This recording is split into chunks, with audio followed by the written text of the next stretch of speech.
আমি আপনাদের দোয়ায় আমি হ্যাপি, আমি ভালো, আমি খুশি। কেন জানেননি? ২৭ বছর পরে আজকে বাংলাদেশে একজন পুরুষ সরকার আসলো, এই কারণে আমি হ্যাপি। তো বাংলাদেশে বাঘের বাঘের গরমই কয়, বাঘের ছেলে একজন আসছে, বাপ কা বেটা হে, বাংলাদেশে আগিয়া। তো আমি মনে করি আমাদের তারেক ভাই বাংলাদেশে যেই কোনো জিনিস আপনি দিবেন সবচেয়ে আমার ভালো হবে। এমপি মন্ত্রী যারা আছে তারাও কিন্তু দেশের ভালোর জন্যে করবে, মঙ্গলের জন্যে করবে। তো সবচেয়ে ওই যে কোন দেশে জানি আমি দেখলাম একটা সরকার ছোট বাচ্চার সাথেও সরকার, হ্যাঁ, খেলাধুলা করে, একটা সাইকেল দিয়া বাইসাইকেল দিয়া চলে।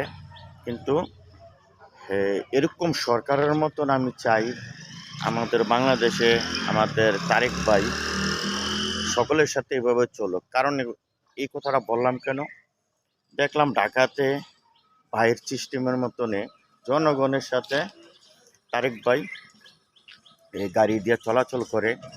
আর অন্য যে সরকার আমরা ছোট থাকতে দেখছি, হেরার তো রাস্তা ক্লিয়ার, সেনাবাহিনী, বিডিআর, পুলিশ এগুলো দিয়া রাস্তা ক্লিয়ার রাখতো। তো এই কারণে আমি তারেক ভাইকে বলবো, এমপি মন্ত্রীরা কোনো বাংলাদেশে বেইমানি করতো না। যারা গ্রামে ছোট্ট ছোট্ট নেতা তারা বেইমানি করবে।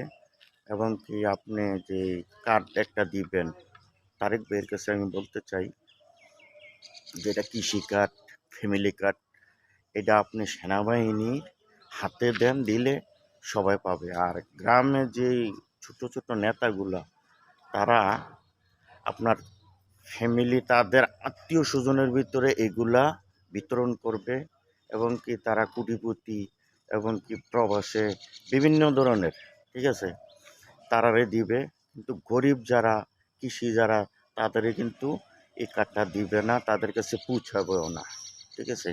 তো তারেক ভাই, আপনাকে আমরা সারা বাংলাদেশের 22 কোটি মানুষ সকলে আপনাকে আমরা চাই। এবং কি যেই উদ্যোগ নিছেন আমরা দেখতেছি ফেসবুকের ভিতরে, আপনি এই উদ্যোগ নিলে বাংলাদেশে আপনি কম করে আপনি 50 বছর থাকতে পারবেন আপনার বাবার আদর্শটা যদি ধরে রাখেন।